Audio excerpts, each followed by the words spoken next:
la vie après la mort. Après la mort. Je pense sûrement que l'esprit aille quelque part. Et quand vous allez mourir, vous pensez vous allez où? Est-ce que vous pensez qu'il est à l'enfer, au paradis? Vous, ce que vous pensez vous-même, personnellement? Je crois pas trop à l'enfer, au paradis. Je pense que plutôt les âmes peut-être restent sur terre. Ok. Est-ce que vous croyez qu'il y a un Dieu? C'est-à-dire Qu'il y a un Dieu qui a créé le monde? oui. D'où vient le monde? Est-ce qu'il était créé par quelqu'un? Peut-être un effet naturel, après de là à dire qu'une personne a créé tout l'univers, je sais pas si je pourrais être sûre de ça à 100%. Ok. Donc, vous croyez qu'il était créé, mais vous n'êtes pas sûr qui a créé. Je suis pas sûre qu'une personne en particulier ait créé, le Donc, monde. est-ce que vous croyez en la théorie d'évolution? Sûrement. Un petit peu plus, je trouve ça un peu plus rationnel que... Donc, vous croyez que rien a créé tout. Que tout s'est créé tout seul. Ok. Est-ce que vous pouvez me trouver une preuve dans la nature que quelque chose s'est créé tout seul? Par exemple, si on prend un bâtiment, le bâtiment, il est tout seul, non? Et c'est une preuve qu'il y a quelqu'un qui a conçu le bâtiment et quelqu'un qui l'a construit, même si nous n'avons pas vu la personne qui l'a construit, n'est-ce pas? Oui. Si vous regardez une chaise, donc la chaise, elle n'a pas pu se créer toute seule, il y a une pensée derrière, n'est-ce pas? Tout un système, l'architecture, et quelqu'un qui a fait cette chaise. Oui? Donc c'est la même chose en effet avec la nature. Si vous regardez tout bien autour de vous, que le monde il est vraiment parfaitement bien fait. Okay? Vous avez la Terre qui est sur la position exacte et la distance entre le Soleil et la Terre elle est exacte. Que si la Terre elle était un petit peu plus près ou un petit peu plus loin, les effets seraient catastrophiques sur la Terre.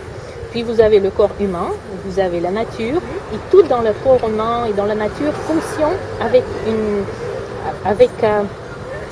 une justesse incroyable. Oui? Donc normalement, si on prend la logique et on voit que s'il y a des choses qui existent, ils ont la preuve qu'il y a quelqu'un qui les a conçues. Donc s'il y a une création qui est extrêmement intelligente, ça doit nous montrer qu'il y a quelqu'un qui était derrière, parce qu'il ne peut pas exister sans penser qui était derrière, n'est-ce pas? Vous êtes d'accord avec moi? Oui, je pense, mais c'est que cette idée, vous avez des bonnes preuves pour l'appuyer, mais on ne peut pas en être sûr à 100% étant donné qu'on n'était pas là pour le voir depuis la source. Parce que vous n'avez pas vu, vous ne voyez pas les preuves. C'est ça. Est-ce que vous avez les sentiments de l'amour, par exemple? Oui. Est-ce que vous pouvez les prouver? Mais vous voyez les résultats de cet amour, n'est-ce pas? Voilà. Ok. Vous pensez, si vous mourrez aujourd'hui, et vous devez aller soit à l'enfer ou au paradis, où serez-vous? Plus au paradis, je pense, parce que je sais pas si je le mériterais, mais je veux dire, rien qu'aux images qu'on donne de l'enfer, personne ne voudrait vraiment y aller. Je suis tout à fait d'accord avec vous. Et pourquoi est-ce que vous pensez que vous allez au paradis? Parce que vous pensez que vous êtes une bonne personne? Ah non, c'est un souhait. À choisir, si j'avais le choix, je préfère aller là-bas, ça a l'air beaucoup plus calme que l'enfer. Ok. Mais donc, imaginons que vous, je ne vous souhaite pas, non? Mais imaginons que vous êtes devant le juge d'Éternel, qui vous juge. Donc, vous allez où? Je donne tout mon possible pour aller au paradis, mes parents. Est-ce que vous avez jamais entendu parler des 10 commandements? Si. Est-ce que vous les connaissez? Les 10 commandements, vous pouvez me citer quelques-uns? Vous les citez exactement, je pense pas, mais... On va faire un petit test. Oui. Je vous pose la question, vous me répondez, on va voir, ok? Donc, est-ce que vous avez jamais dit le mensonge dans votre vie? Ah non, oui, on a tous péché. Je veux dire, Oui, j'ai oui, pas... oui. j'ai déjà menti. Donc, il y a déjà le mensonge, non? Tout le monde a menti. Est-ce que vous avez déjà pris quelque chose qui ne vous appartient pas? Ça inclut télécharger la musique et les films sur Internet sans payer. Ok, donc ça c'est prendre quelque chose qui ne vous appartient pas, ça s'appelle voler. Oui. Est-ce que vous avez déjà utilisé le nom de Dieu sans respect? Ça veut dire, oh mon...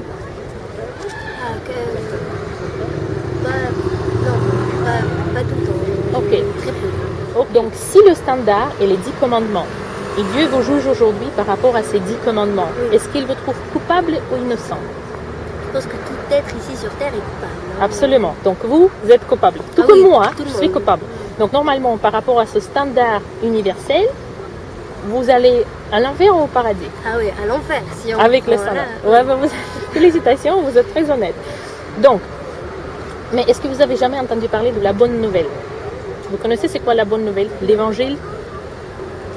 De se confesser, de Non, réparer tous nos péchés, non? Parce que nous, on est tous péchés dans les yeux de Dieu éternel qui a créé ce monde. Ici, Dieu nous juge par rapport à ses 10 commandements. Il n'y a personne qui passe. Tout le monde doit aller à l'enfer parce que naturellement, il est impossible de ne pas pécher. Ah oui, on n'est pas- Mais la bonne nouvelle, c'est que Dieu a tant aimé le monde qu'il a envoyé Jésus, qu'il puisse payer pour les péchés du monde.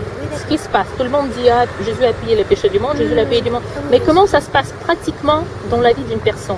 Quand vous, Julie, comprenez que vous avez péché devant Dieu et que vous méritez la punition, ici intervient Jésus, parce que si vous repentissez, vous comprenez, repentir ça veut dire aller dans un sens et retourner, et vous comprenez que vous avez péché et méritez cette punition, mais Si on a vous ne voulez plus le faire et vous acceptez que Jésus a payé pour vous, vous êtes pardonné.